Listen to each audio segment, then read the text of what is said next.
dar comienzo al último panel, Sistema de Notificaciones y Presentaciones Electrónicas.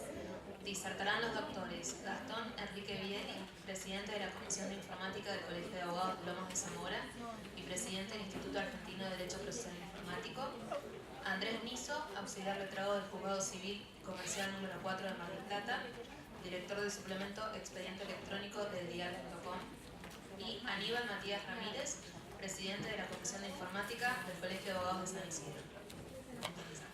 Hola, ¿cómo están? Antes que nada, agradecer a las autoridades del colegio por la invitación, a Aníbal y a Martina por la excelente organización. Yo voy a hablar sobre el ingreso de documentos, de documentación al proceso judicial. La información de la charla la pueden, tanto mía como la de Andrés, la pueden encontrar en la web www.e-procesal.com, que es esta, en nuestro sitio web, donde acá acumulamos toda la doctrina que hemos publicado, fallos relacionados a la materia, bueno, todas las actividades que hacemos, etc. Es www.e-procesal.com, e-procesal, que es el foro de Derecho Procesal Electrónico. Ingreso de documentos al proceso, ¿no? ¿Qué es lo que dice el Acuerdo 3886-18? El reglamento para las presentaciones por medios electrónicos. El principio general está establecido en el artículo 4, que dice que cuando se agregue documentación a una solicitud electrónica se tendrá que adjuntarse la copia digital al sistema de notificaciones y presentaciones electrónicas. Es cuando digitalizamos el bono, cuando digitamos los aportes, cuando digitalizamos toda aquella documentación, en este punto sin hacer distinción entre lo que es prueba documental o no, y lo ingresamos al expediente judicial electrónico. Y la carga, ¿no?, de acompañar en papel está establecida también en el artículo 4, que dice que los letrados que representen o patrocinan a los solicitantes acompañarán la documentación original en papel dentro del día siguiente hábil de formulada la presentación electrónica. Y dice documentación original, ¿no? ¿Y qué podemos entender por documentación original? No dice toda la documentación, dice solamente documentación original. Y acá vamos a hablar de un fallo, caso testigo, que es un fallo que hemos comentado con Andrés y también lo comentó el doctor Carlos Ordóñez. LP sobre determinación de la capacidad jurídica, expediente está el número, de un fallo del 11 de septiembre de este año, y el organismo es la Cámara de lo Civil y Comercial de Azul, la Sala Primera. ¿Qué pasó en este fallo? El juez titular del Juzgado Civil y Comercial 2, con asiento en la localidad de Tandil, acá piensen esto, acá tenemos Departamento Judicial de Azul, Tandil y Olavarría, las descentralizadas, casi 100 kilómetros de distancia una de otra, ¿no? Bueno, ¿qué pasó? El asesor de incapaces se constituyó en depositario el asesor de incapaces de la documentación que él había acompañado dentro de ese proceso judicial, para que no tenga que justamente integrarla en formato papel al expediente. Más que nada por una postura anterior que ha tenido la Cámara, que lo voy a comentar después, pero también el resguardo de la distancia, ¿no? Que justamente estando en vistas a un expediente, un proceso electrónico, una de las principales ventajas que hay es la actuación remota, que yo pueda enviar presentaciones electrónicas en pantuflas desde mi casa un sábado a la tarde, ¿no? Nada me lo impide. ¿Qué problema es si yo tengo que acompañar de toda la documentación que ingreso el soporte de papel luego? Ya es como que dejamos un poco de lado la actuación remota y estoy yendo al juzgado tal cual lo hacía en 1990. No cambió mucho. Bueno, justamente el fallo lo que trata es sobre ese tema. Se constituye depositario al asesor de incapaces de esa documentación y se establece que, en el caso de ser requerida, deberá arrimarla al proceso judicial de soporte de papel, pero únicamente en el caso de que sea requerida. Mientras tanto, la puede conservar en su poder como un depositario. ¿Qué hace el asesor? Apela. Se alza contra esa resolución. El juzgado de primera instancia desestima el recurso y el asesor fundamenta dos circunstancias. En primer lugar, que el hecho de constituirlo en depositario no constituía el juez de primera instancia establece en los fundamentos del rechazo del recurso que interpuso el asesor que constituirlo en depositario constituía una facultad ordenatoria, ¿no?, conforme las facultades que le establece el Código Procesal Civil y Comercial. Y en segundo lugar, haciendo mención, que me imagino que lo habrán visto, muchos lo deben tener en el mail, nosotros desde la Comisión de Informática del Colegio de Abogados de la Provincia de Buenos Aires sacamos unas pautas interpretativas. Esas pautas interpretativas fueron dirigidas al mail de todos los matriculados que están acá presentes. Yo me juego la cabeza que si ponen en el mail pautas interpretativas en la aplicación de celu o en la computadora donde sea, les va a salir todo lo que nosotros con Aníbal, con Andrés y los miembros de la Comisión de Informática de la Prueba elaboramos con relación al Acuerdo 3886. Y el juez de primera instancia cita esa pauta interpretativa que elaboró el COPROBA. Que la misma nosotros manifestamos que a los fines de interpretación práctica, no, práctica más que nada, consideramos que el artículo, que habla de la documentación que debe ser incorporada al expediente judicial, se refiere únicamente a aquella documentación que constituye prueba, ¿no? O sea que no es documentación de mero recaudo, es documentación que constituye prueba y que el juez la necesita para el dictado de la sentencia. El juez de primera instancia, citando ese documento que elaboró COPROBA, agrega que el rechazo se fundamentó también en que el ordenado no resultaba un gravamen irreparable para el asesor de incapaces, el hecho de constituirlo en depositario de esa documentación que había acompañado en forma electrónica. Bueno, se acude en queja a la Cámara de lo Civil y Comercial de Azul y justamente el asesor establece que el hecho de constituirlo depositario sí le causa un gravamen. Más allá de que de ese sentido de toda documentación, se excede el criterio de lo que es criterio indefinido de prueba, ¿no? ¿Qué es prueba documental? ¿Qué no es prueba documental? ¿Cuándo debe ser incorporada al expediente? ¿Cuándo no? ¿Cuándo se puede constituir como depositario? ¿Y en qué caso no? Y establece que esa es una obligación que no está prevista normativamente. Que se podría decir que en ese sentido tiene una cierta razón. Y agrega, bueno, que justamente la posición de la figura del depositario le ocasionaba un gravamen preciso. Bueno, como dijimos, el artículo 4 dice que las partes deberán acompañar la documentación original dentro del día siguiente hábil, ¿no? Eso ya lo hemos hablado, no sé si alguno vino en la capacitación que dimos a principio de este año, acá sobre cómo se procede con el acuerdo 2886, dentro del día siguiente hábil, que no se emitirá, y sin necesidad de un nuevo escrito, que el secretario tendrá que hacer el registro del documento con el expediente, bueno, etc. La intimación tiene que ser previa, la sanción que establece el artículo 120, tiene que ser previa intimación por cebra electrónica, etc. Pero acá lo que sucede con el fallo de la Cámara, que hizo lugar a los argumentos del asesor de incapaces, se dejó de lado un criterio anterior que estaba consagrado en el fallo Fabián Conduliere, de la misma Cámara de Azul, donde justamente se consagró la figura del letrado depositario. Fue el primer fallo de la provincia de Buenos Aires que consagró la figura del depositario de documentación de mero recaudo, no de documentación que constituye prueba, porque todos estamos de acuerdo que aquí esa documentación tiene que estar integrada, hoy por hoy, documentación que es generada en soporte de papel, tiene que estar integrada en el expediente judicial para que después el juez pueda dictar sentencia en base a ese cheque, en base a ese pagaré, en base a esa escritura, etc. Yo no puedo enviar una copia digitalizada de la escritura tiene que estar en soporte de papel porque es documentación que se generó oportunamente en ese soporte, dejando de lado lo que es documentación generada en soporte electrónico, ¿no? Como las partidas de nacimiento, el título automotor, etc., que eso por supuesto que acompañarlo de forma digital únicamente, porque si yo lo imprimo es una copia,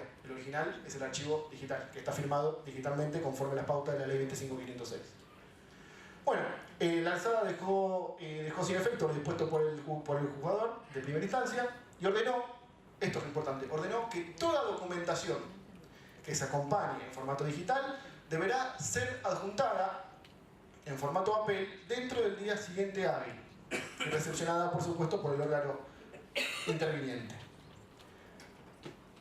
Ahora, ¿les parece bien a ustedes que se tengan que ir hasta Pilar para acompañar la constancia de pago de aportes en soporte de papel cuando estamos frente a un proceso electrónico?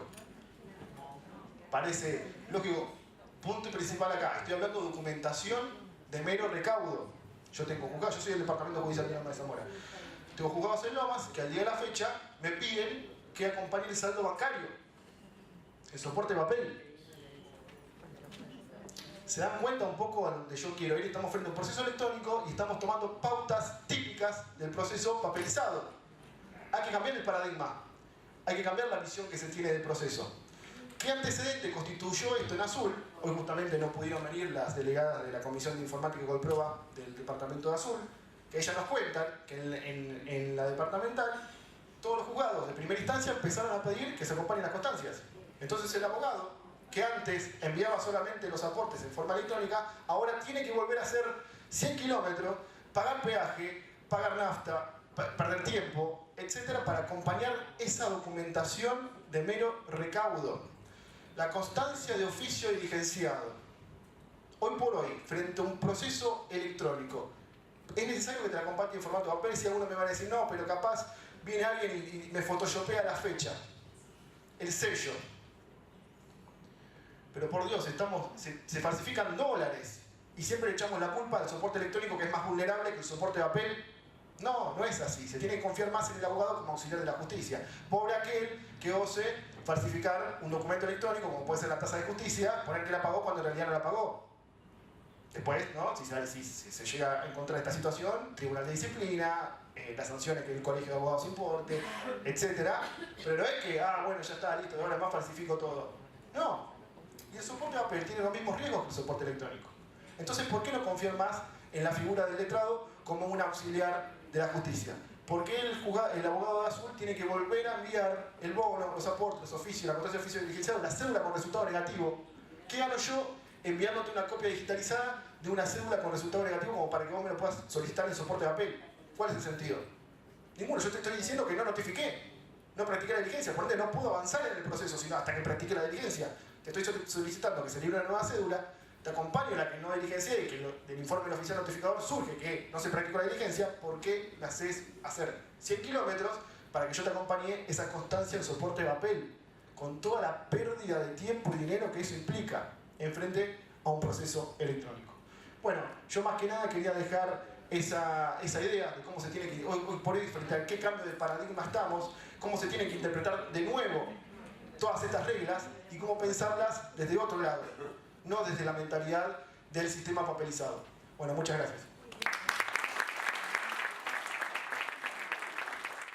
Como yo soy funcionario judicial y hoy es el día del empleado judicial, me voy a dar esa licencia de verlo más que nada desde nuestro punto de vista y desde el punto de vista de nuestra función y cómo seguimos ejerciendo la función a partir del proceso judicial con estas herramientas tecnológicas que estamos implementando.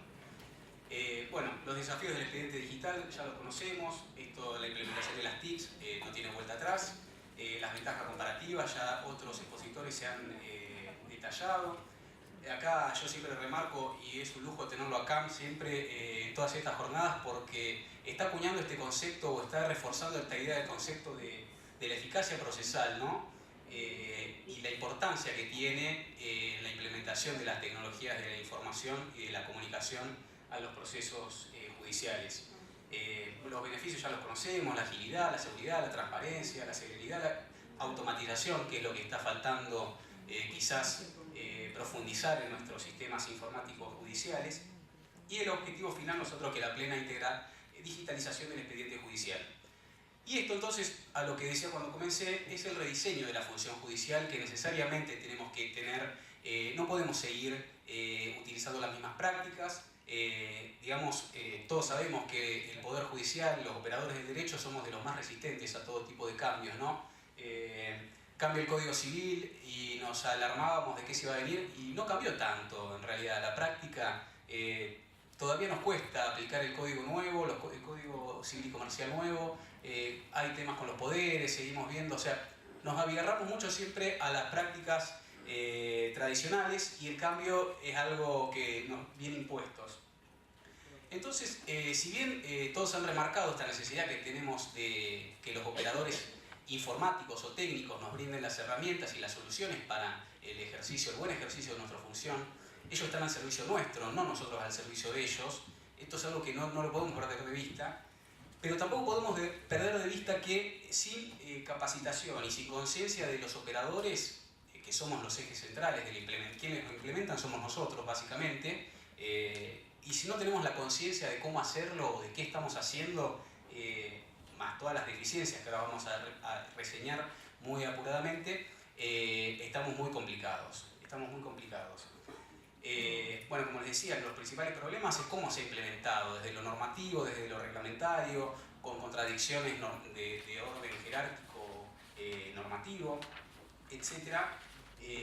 Y las consecuencias que trae todo eso es que el expediente judicial no ha sido pensado, o el expediente electrónico no ha sido pensado de manera integral, sino que se han ido regulando en forma parcializada y atomizada los distintos aspectos que componen el proceso, o los distintos actos que componen el proceso, como son las notificaciones por un lado, que eso sí tiene base legal porque se hizo la reforma del Código Procesal Civil, Y por otro lado, las presentaciones electrónicas, que hay una reglamentación de la Corte. Y por otro lado, las providencias y resoluciones judiciales que hasta ahora no ha habido modificaciones de la 2514, con lo cual lo electrónico sigue estando bastante atrasado o inexistente directamente, y recurrimos siempre entonces a tener que interpretar, no nos queda otra, ante la deficiente y el defectuosa normativa hay que interpretar. Y vienen los criterios del juzgado, ¿no? Esto que siempre tanto temen los de afuera, y con razón, fundadamente.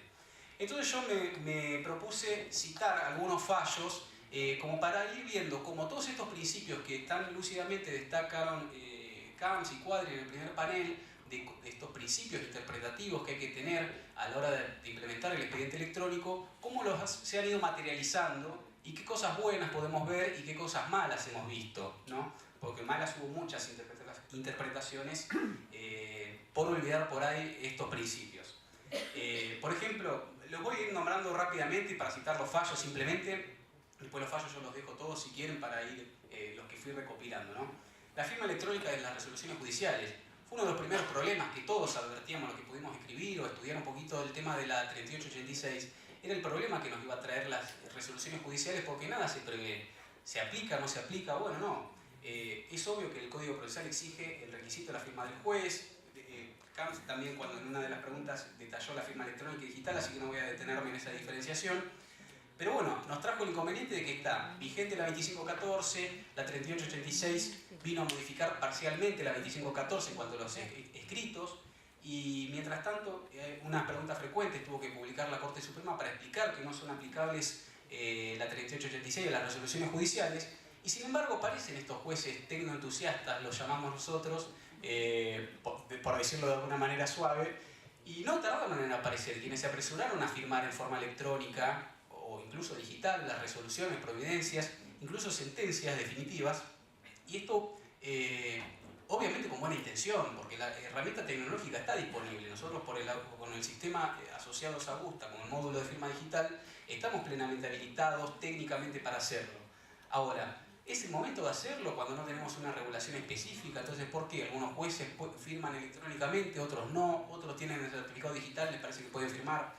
Bueno, ¿qué trajo esto, esta incertidumbre o esta interpretación que hacen algunos jueces? Bueno, que las cámaras empezaran a advertir esto y a devolver los expedientes a primera instancia con la pérdida de tiempo que genera para el justiciable, que queda expectante a ver qué va a pasar con sus derechos que están discutidos en un expediente, peleándose, como pasó, bueno, comenzó en Díaz en la Cámara de Contencioso Administrativo de San Martín, después tuvimos pronunciamientos de Necochea, en Arista, estos eran de junio, y en Azul empezaron en septiembre, con estos vaivenes que había en el juzgado de primera instancia número 2 del doctor Bionda, en donde se echaba la pelota entre uno y otro si estaban firmadas o no las resoluciones, y bueno, el común denominador de estos fallos de la Cámara era esto: el achaque a la falta de firma digital, el incumplimiento del 288 del Código Civil y Comercial, el incumplimiento de la 2514, que nos guste o no está vigente, a pesar de ser del 92, es decir, hace más de 26 años, donde en los considerandos recién se empezaba a advertir el creciente uso de las computadoras personales, ¿no? Pero bueno, es lo que nos sigue rigiendo, lamentablemente. Y el respeto del principio de progresiva implementación, ¿no? Que es uno de los pilares o de los principios rectores de la implementación del expediente digital. Eso en cuanto a la firma de resoluciones. Después también tuvimos pronunciamientos con el agregado de constancias y la foliatura del expediente. Esto es, la 3886 nos trajo un serio inconveniente, que lo vemos, lo padecemos, los que estamos del lado de adentro, que es lo dificultoso que se ha tornado el estudio de una causa. Cada vez que pasamos un expediente a la firma del juez, lo revisamos 8 veces, lo mira el empleado, lo miramos nosotros.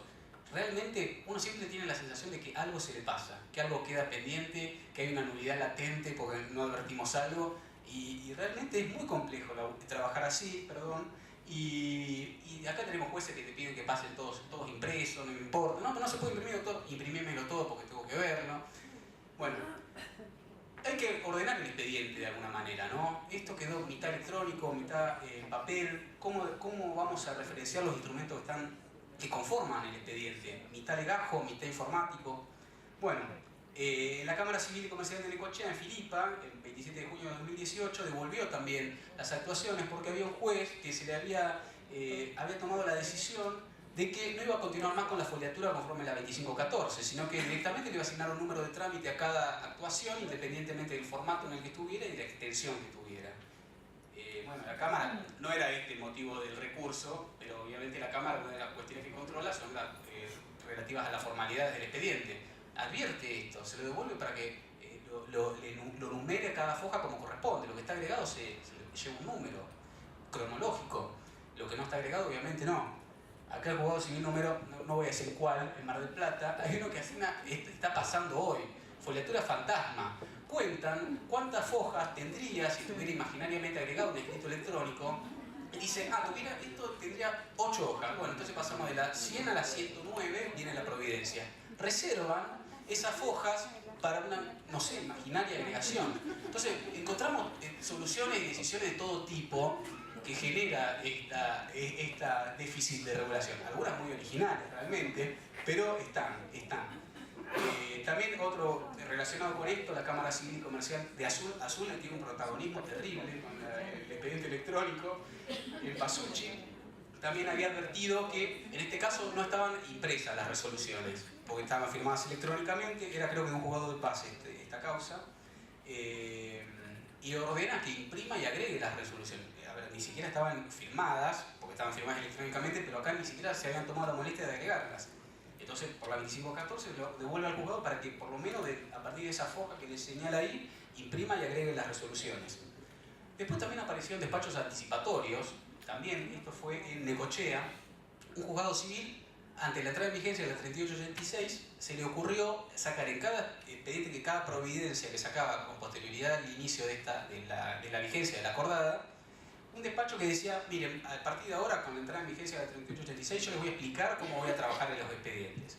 Entonces le decía, mira, si no presentas la copia digital o la copia para traslado, vamos a tenerla por no presentado.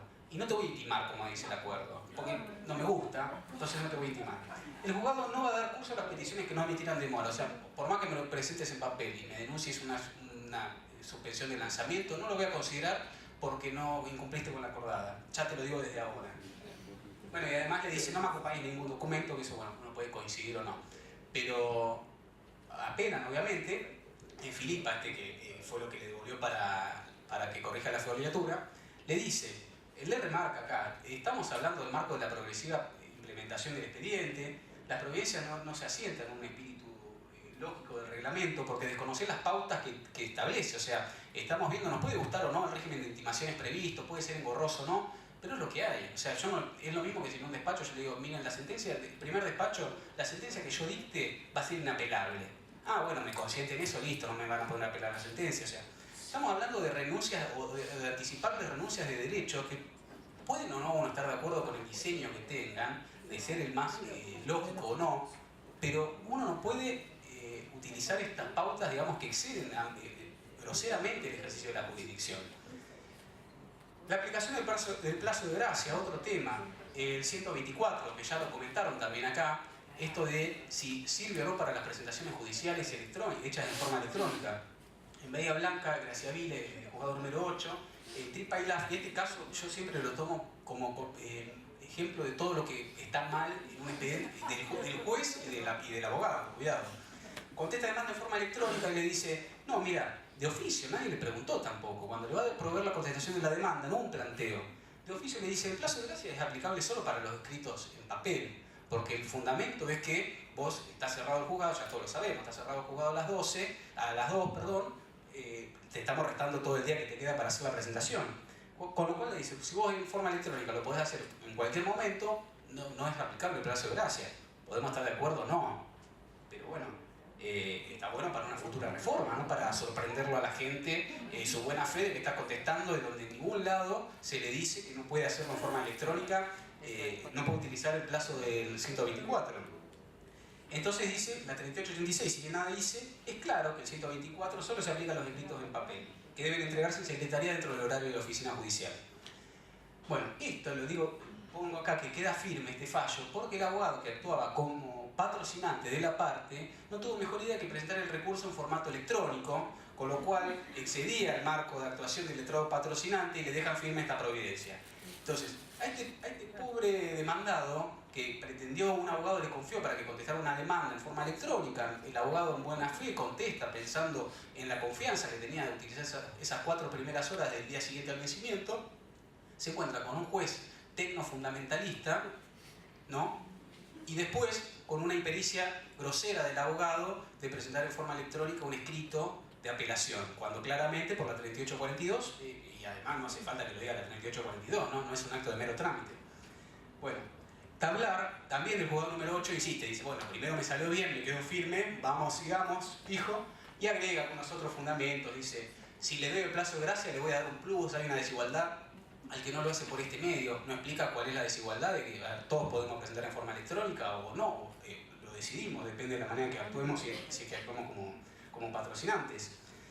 Y le dice que la interpretación de esta normativa no viola la garantía constitucional ni de derecho de defensa, ya que no impide el ejercicio de ningún acto procesal, porque lo podías hacer todo el tiempo, o sea, podías hasta las 24 horas, ¿por qué no lo hiciste? Bueno, este fallo por suerte sí llega a la Cámara Civil de Bahía Blanca, una resolución reciente del 11 de octubre. La resolución de Bahía Blanca son media carilla, o estoy exagerando, pues es tan claro el caso que tampoco hay tanto para decir, ¿no? Entonces le dice, el 124 no está derogado, no colisiona con la 3886, lo decidido excede las facultades de la jurisdicción, está modificando una norma legal vigente, además está gravemente afectando el derecho de defensa, y además dice, acá no hay cuestión interpretativa alguna, y si lo hubiera, la vamos a utilizar interpretándolo a favor del derecho, no la pérdida de un derecho precisamente. Con lo cual, bueno, es 2 párrafos la resolución, pero no había mucho más que decir porque era bastante claro. La documentación original no me voy a detener porque ya lo dijo, se explicó Gastón. Y bueno, ahí aparecen buenas jurisprudencias también, no solo, ya estoy terminando. Por ejemplo, en Tesón, en la Cámara de Contencioso Administrativo de Mar del Plata, habla sobre esto, me quedo acá con unos párrafos, simplemente porque son extrapolables a todo, lo del fallo en sí es anecdótico. Es cuando dice que para las presentaciones, cuando uno tiene las posibilidades,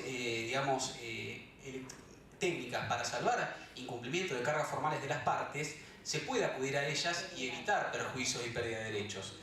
Esto también lo hace la Cámara de Azul en Carli, en relación a un recurso de queja.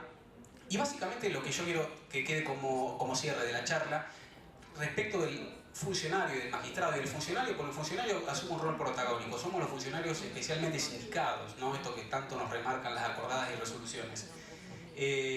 Cuando nosotros como juzgado, como organismo jurisdiccional, vamos a exigir o vamos a tener un rigor para el cumplimiento de formalidades técnicas, tenemos que ser igual de cuidadosos como juzgado en el manejo de esas herramientas. Entonces, yo tomo siempre, o recientemente, me gustó mucho este fallo que es del 28 de agosto del 2018, es de la Cámara Nacional Civil en realidad, pero habla sobre esto, de la visión que hay que tener, la conciencia que tenemos que tener acá, estos subrayos. Se trata en última instancia de asumir con autocrítica el rol que le toca a cada uno de los operadores del sistema en esta nueva etapa y también la mejor manera, a criterio de este tribunal, de generar confianza hacia el futuro en abogados auxiliares y sociedad en general. El impacto de la tecnología, ya lo sabemos, nos impone un cambio de pensamiento.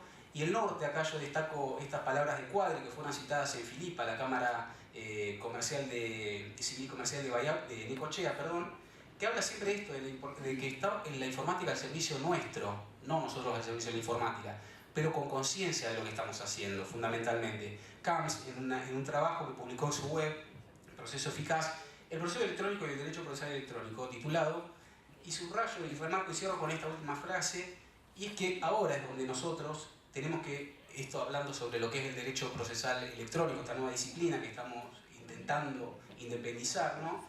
Donde los destellos de la tecnología no se descan al intérprete. El intérprete somos nosotros los que lo aplicamos. Y no le hagan olvidar que el derecho procesal electrónico, antes que electrónico, es derecho procesal. Creo que no podemos perder nunca de vista eso y subrayarlo y tenerlo presente cada vez que vamos a decidir o resolver alguna cuestión que involucre la aplicación de tecnologías al proceso. Muchas gracias. Mi nombre es Aníbal Ramírez. Bueno, voy a hablar del sistema de notificaciones y presentaciones electrónicas y su implementación en el foro penal.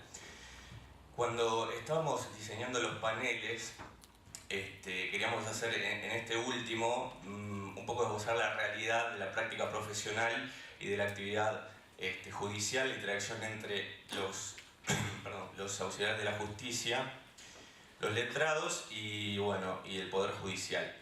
Ahora, a partir de la sanción de la 3886, que en definitiva fue el avance más grande hasta ahora para la implementación del expediente electrónico, el expediente digital, estuvimos hablando mucho de su implicancia en el fuero civil y comercial, de familia, contencioso, laboral.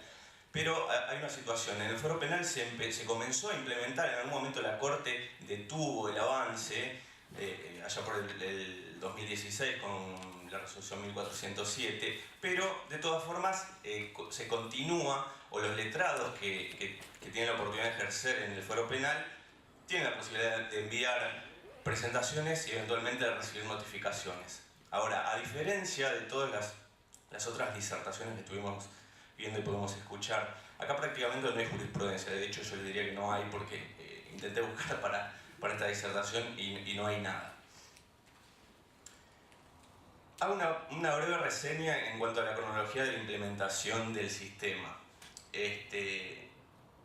A partir del 2007, con la adhesión a la ley de firma digital, como que se empieza a diseñar, digamos, la implementación del sistema de notificaciones y presentaciones electrónicas en la provincia. En el 2008, fíjense que hace 10 años que la Corte empezó con este tema, comenzó un reglamento para la notificación por medios electrónicos, pero una prueba piloto, ¿verdad? Después de ello, en el 2010, la ley 14142 que reformó el Código Procesal Civil y Comercial, que fue muy importante para la implementación, no tocó el Código Procesal Penal, ¿verdad? Entonces eso va a ser importante a la hora, posiblemente, de que la Corte detuvo el avance en el fuero. Bueno, después en el 2011 y 2012 tuvimos reglamento para notificaciones y el reglamento para presentaciones electrónicas.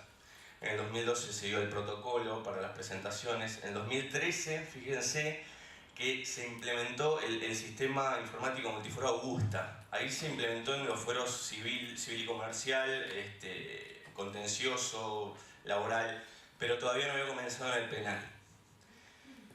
En el 2014, marco con negrita, empieza el cronograma, con la 3733 del 14, el cronograma de implementación del sistema. Y ahí en el artículo 2, la Corte dice: facultas a la presidencia para adoptar las medidas necesarias para extender la aplicación del presente al fuero penal y a la responsabilidad penal juvenil y a la justicia notarial. Fíjense que recién en el 2014 la Corte intenta avanzar en la implementación del fuero penal. No obstante eso, en el Ministerio Público, con el sistema informático del Ministerio Público, el SIM, ya se había comenzado. Incluso la Procuración General consiguió la posibilidad de otorgar firma digital, no electrónica, firma digital a sus miembros mucho antes que lo que pudo haber conseguido la Corte. De todas formas, se implementó el SIM, pero digamos, no se continuó o no se avanzó en el camino hacia el expediente electrónico. En el 2015 se implementó el Augusta en el fuero penal, con la resolución 333. En el 157 del 15 se extendió, digamos, la aplicación de la acordada 3733 a los órganos fuero penal y responsabilidad penal juvenil que operarán con el sistema Augusta. ¿Qué quiere decir? Que con esa acordada de 2014, en forma progresiva, se disponía la obligatoriedad de la utilización del sistema de presentaciones y notificaciones en el fuero penal, cosa que no ocurrió. Pero en algún momento se había dispuesto la obligatoriedad. Acuérdense por el 2016, cuando por algunos días medio que voló todo por la provincia de Buenos Aires, que se dispuso la coexistencia, el 4, si mal no recuerdo, fue el 4 de agosto. O sea, hubiese sucedido lo mismo en el fuero penal si con la 1407 del 2016, que en su artículo 1 posibilitaba exceptuarse a la aplicación o la utilización del sistema, y en el artículo 2, que lo leo, dice: mantener para los fueros penales y de la responsabilidad penal juvenil la coexistencia del sistema electrónico en formato papel para el diligenciamiento de las notificaciones y presentaciones judiciales. Después, como les decía, el 4 de agosto se dispuso la coexistencia para el resto de los fueros. Finalmente, de las situaciones que nos importan, el 20 de diciembre del 2017 se implementó la MEB en el fuero penal. Fíjense que la MEB en el resto de los fueros se comenzó a implementar en el año 99. Entonces, sonaba un poco descabellado intentar implementar el sistema de notificaciones y presentaciones en el fuero penal cuando los abogados que ejercían o actuaban en el fuero penal no podían acceder a visualizar el expediente, como ya para todos nosotros o todos los que ejercen en el resto de los fueros era algo muy normal, ¿no es cierto? Desde el 99 que se podía acceder a la MEB y en el fuero penal recién en el 2017. Entonces apareció un poco la idea desfasada.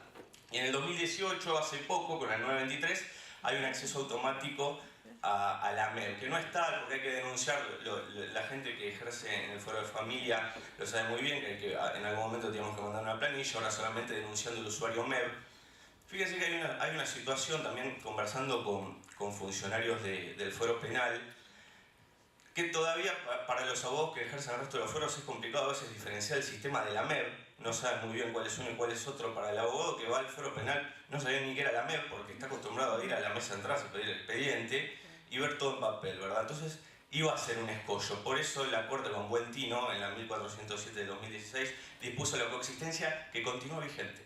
Está bien, nosotros en el fuero penal, más allá que podamos hacer presentaciones electrónicas o recibir notificaciones electrónicas, continúa vigente la coexistencia entre el formato electrónico y papel.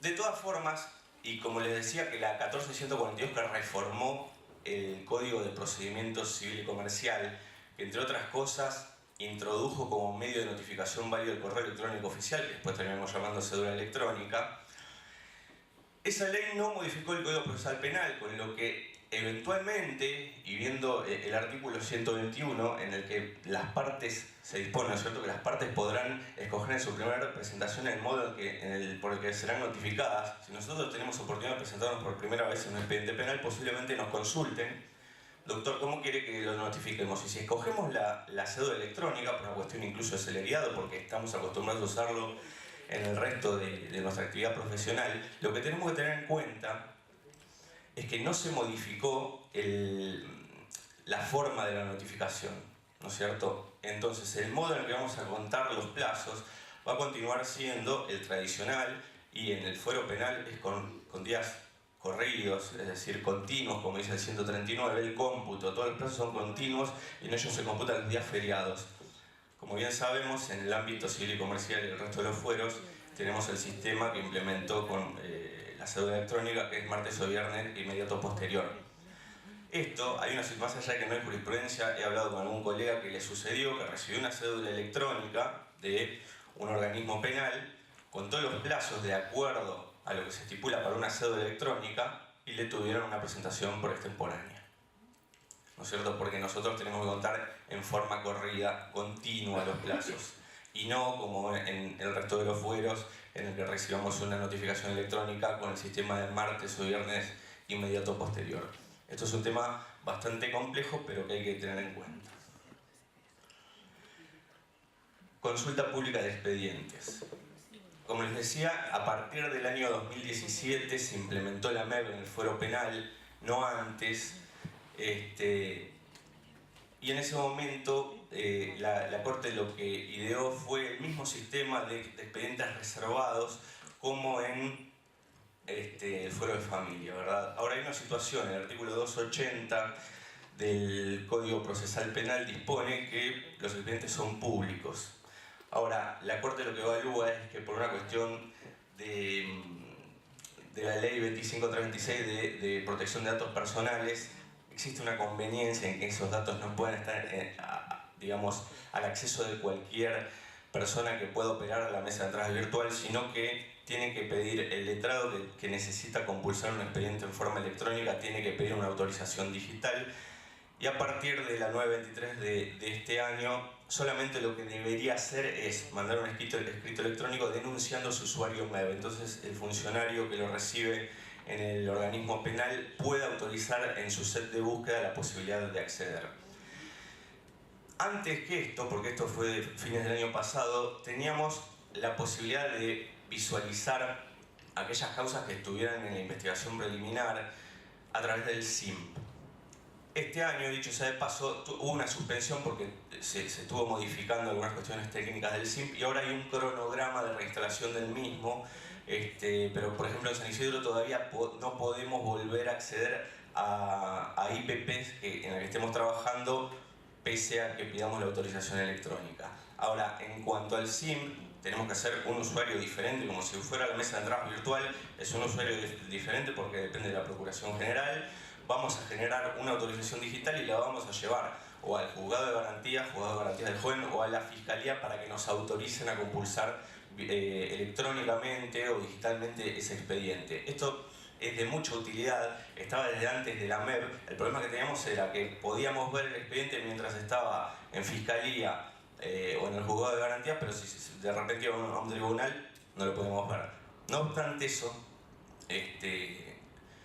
los órganos del Foro Penal tienen muchas veces instalado Augusta y SIM, ¿está bien? O incluso si nosotros mandamos un escrito a un juzgado de garantías que utilizan el SIM porque trabajan en forma conjunta con las fiscalías para la investigación, también tienen el sistema Augusta instalado y el módulo de presentaciones electrónicas reciben y despachan nuestros escritos electrónicos.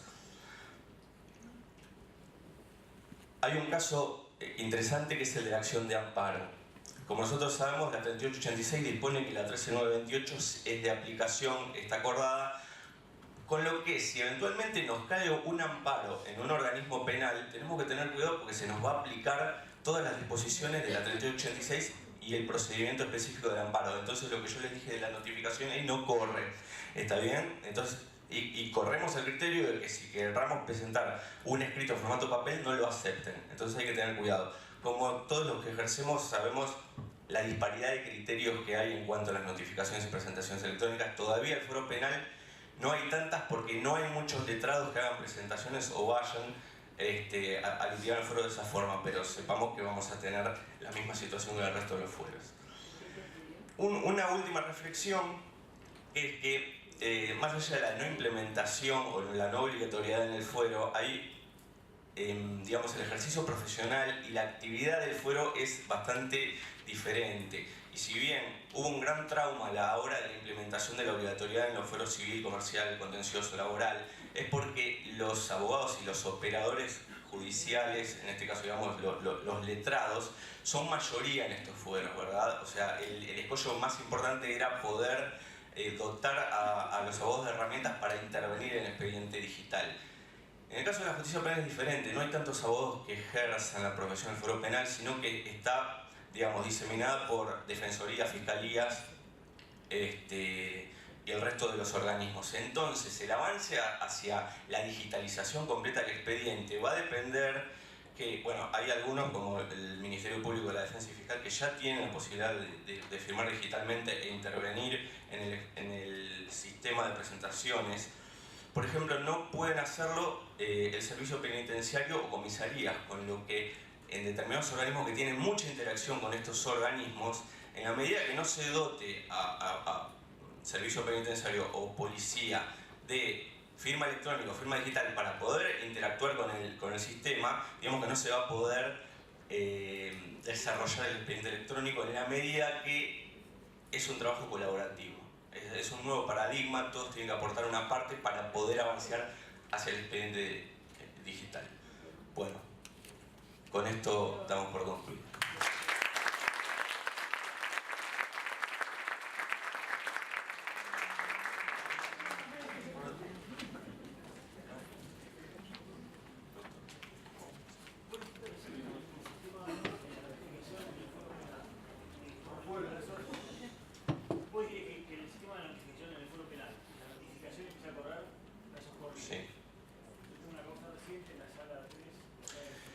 Le voy a decir antes de que me diga, la sala 3 aplica la 3886. Nos informaron al Colegio de Abogados a partir de la obligatoriedad, a partir de junio, llegó un informe de la sala tercera, la única, que aplica la 3886, con lo que posiblemente, si usted manda un escrito, no lo impriman, no sé si van a imprimir o no las resoluciones. Bueno, en cuanto a, más allá de eso, la 3886 establece el régimen de presentaciones, no de notificaciones. Con lo que, sigo con el mismo criterio, si a usted le envían, aunque sea una notificación electrónica desde ahí, los plazos son corridos. A mí se me rechazaron por la presentación, pero no por los plazos corridos, sino por el tema, por un error en lo que dice la ficha de notificación del CED. Ese es un tema, pero La reglamentación, no, o sea, en la CED no dice el día que vos quedas notificado. el caso que esté actuando en los otros foros, sí, pero acá, si lleva una cédula electrónica, el plazo es corrido. O sea, habría que verlo bien. Lo que pasa es que en ese caso, tanto dice fecha de notificación o fecha de estado. Más allá, por ejemplo, en el común de los casos, me mandan una cédula el lunes, quedó notificado el martes. Entonces va a decir fecha de notificación el día martes, ¿verdad? ¿En la cédula tiene que decir el día que vos quedás notificado? Sí, si está bien confeccionada, pero si no lo dice, quedó notificado igual. Perdón, creo que se refiere a la leyenda que aparece en la cédula, que es la leyenda que genera automáticamente el sistema, siempre y cuando el operador que maneja el sistema, es decir, el empleado del juzgado, haya presionado bien un tilde, con lo cual no hay que confiarse de esa fecha tampoco. La fecha es la fecha que queda disponible en que llega a la casilla, y ahí se notifica al día siguiente, martes o viernes o... Si vos en la fecha de notificación dice fecha de notificación tal día. No hay que darle guiarse hoy. por esa fecha. Perdón, nosotros en el Colegio de Abogados de La Plata hicimos 2 dictámenes al respecto. Lo que tenés que hacer es revisar qué sucedió atrás. Fecha en que se firmó el despacho, ¿sí? Y eventualmente si tenés un libramiento, la fecha del libramiento que tiene que figurar en ese despacho. A veces me figura la fecha de firma y despacho me figura como fecha de notificación el mismo día, puede ser un martes o un miércoles o un jueves. Lo que ha pasado es que el operador de adentro, que lo pueden hacer, que es arbitrario, lo que hace es calcular directamente que ese día es la fecha de notificación, conforme a 3886, y comienza a contarte el plazo a partir de, por ejemplo, el lunes siguiente. Induce error. Totalmente. Induce error porque si a vos te dice que el día que te quedó habilitada tenés que contar martes y jueves, para eso no te martes y viernes, no te tendría que decir nada. Te cuento, los dictámenes del Colegio de Abogados al respecto fueron que lo que está faltando es la fecha de disponibilidad. Que no es lo mismo que fecha de notificación. La 3886 dice fecha de disponibilidad, pero no dice nada de la fecha. Ahí nosotros Igual, doctor, tiene la auditoría como herramienta de control del sistema que la puede solicitar a la Subsecretaría de Tecnología Informática a fin de dar vuelta a esa resolución que el tiempo es temporal.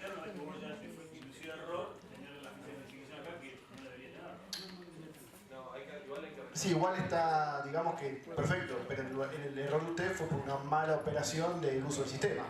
¿Se entiende? Pero usted sabe que los plazos se corren por día corrido y a usted la cédula le señaló que era un plazo posterior a la fecha de notificación.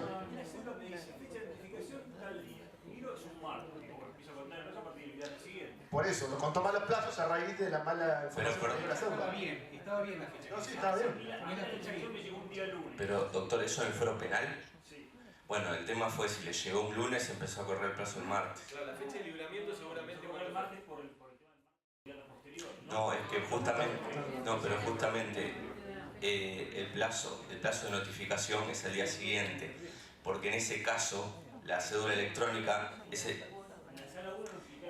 bueno, es que no es así. Está bien, no importa, pero el tema es el siguiente, como yo le decía, la 14142 que estableció el correo electrónico oficial como medio de notificación y ese correo electrónico oficial después lo reglamentó la Corte y ahí se estableció el martes o viernes posterior. Nosotros, la cédula civil y comercial tradicional, el plazo de notificación era al día siguiente que nos llegaba. La cédula, más allá que sea electrónica, el fuero penal se notifica así y los plazos son corridos. Ese es el tema, por eso se lo tuvieron por el temporal. Bueno, pero siempre puede recurrir a la herramienta, a la auditoría. Bueno, argumentelo, lo puedo utilizar la auditoría, porque es una mala utilización. Sí, por supuesto que se presta a confusión. Sí, eso se presta a confusión. Totalmente. Y si está mal confeccionada, como le pasó, sí, totalmente. Bueno, agradecemos a los doctores Ramírez, Vieri